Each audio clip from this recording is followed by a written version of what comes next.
আসসালামু আলাইকুম সবাইকে, আশা করি সবাই ভালো আছেন। আজকে চলে আসলাম কদুর রেসিপি নিয়ে। চলো শুরু করা যাক। আমি প্রথমে কদুটা কেটে নিয়েছি 4 ফাল করে, দেখতেই পাচ্ছ তোমরা। এই যে 4 ফাল করে কেটে নিয়েছি ছোট ছোট করে, যেন কদুর ভিতরে ভালো করে সিদ্ধ হয়, তার জন্য এইরকম করে কেটে নিয়েছি। রান্না করার জন্য যে প্রয়োজনীয় উপকরণ সেগুলো আমি রেডি করে নিয়েছি। ঝাল নিয়েছি, পেঁয়াজ নিয়েছি, এখানে রসুন নিয়েছি। চুলাতে একটা পাতিল বসায় দিয়েছি, এখানে পেঁয়াজ দিয়ে দিলাম, ঝাল দিয়ে দিলাম। এখন একটু নাড়াচাড়া করে নিব, একটু লাল লাল করে নিব। এরপরে এখানে দিয়ে দিব তেল, আর তেল দিয়ে কিছুক্ষণ নাড়াচাড়া করে নিব।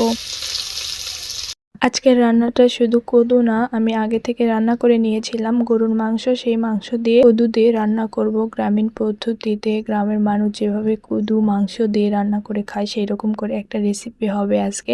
আশা করি আপনাদের ভালো লাগবে, আর অবশ্যই ভিডিওটা সম্পূর্ণ দেখবেন। কদুর রেসিপি রান্না করার জন্য আপনারা অবশ্যই কদুটাকে ছোট ছোট করে কেটে নেবেন, কারণ ছোট করে না কেটে নিলে কদু ভালো করে সিদ্ধ হবে না। এরপরে এখানে কদুটা দিয়ে দিব আর নাড়াচাড়া করে নিব, কারণ কদুটা তলে লেগে যেতে পারে। এরপরে সমস্ত কদুটা দিয়ে দিব।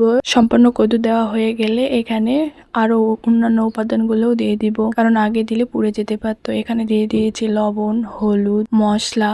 এরপরে আবারও একটু নাড়াচাড়া করে নিব, যেন সকল মশলাগুলো ভালো করে মিক্স হয়ে যায় কদুর সঙ্গে। এরপরে এখানে দিয়ে দিব 1 কাপ পরিমাণ পানি। পানি না দিলে কদু তো সিদ্ধই হবে না, তাই পরিমাণ মতো একটু পানি দিয়ে দিব। আমি এখানে দিয়ে দিয়েছিলাম 1 কাপ মতো পানি। এরপরে আবার নাড়াচাড়া করে নিব। এরপরে ঢাকনা দিয়ে ঢেকে দিব, কারণ ঢাকনা দিয়ে ঢেকে দিলে কদুটা তাড়াতাড়ি সিদ্ধ হয়ে যায়। আমি ঢাকনা দিয়ে ঢেকে দিলাম। 5-7 মিনিট পরে আবারও ঢাকনাটা উঠাই নিলাম। দেখতে পাচ্ছ বলক চলে এসেছে আর কদুটা সিদ্ধ হয়ে গেছে। আর এই সময় হালকা করে নাড়াচাড়া করলেই ভালো, কারণ কদুটা ভেঙে যেতে পারে। এখন এখানে পরিমাণ মতো রান্না করা মাংসটা দিয়ে দিব। আমি এখানে দিয়ে দিয়েছিলাম 3 চামচ মতো। এরপরে আবারও নাড়াচাড়া করে নেব, আর এরপরে নাড়াচাড়া করার পরে আবারও 5-7 মিনিট রেখে দিব। রেখে দিয়ে বলক ওঠা পর্যন্ত অপেক্ষা করব। আর এর মধ্যে আপনাদের যদি ভিডিওটা ভালো লেগে থাকে, তাহলে আপনারাও বাড়িতে রান্না করে দেখতে পারেন। আর অবশ্যই আমার কমেন্টে জানাতে ভুলবেন না ভিডিওটা কেমন হয়েছে, রান্নাটা কেমন হয়েছে। এই যে বলক উঠে গেছে, দেখতেই পাচ্ছেন কালারটা অনেক সুন্দর চলে এসেছে। আর খেতেও কিন্তু খুব সুস্বাদু একটা রান্না। আর আমি এখানে আরও একটু পানি দিয়ে দিলাম, কারণ অনেকটা ঝোল চলে গেছিল। ঝোলটা রাখার জন্য আবার একটু পানি রেখে দিয়েছি। এখানে একটু আবারও জাল দিয়ে নেব, তারপরে বলক উঠলে আমার রান্নাটা হয়ে যাবে।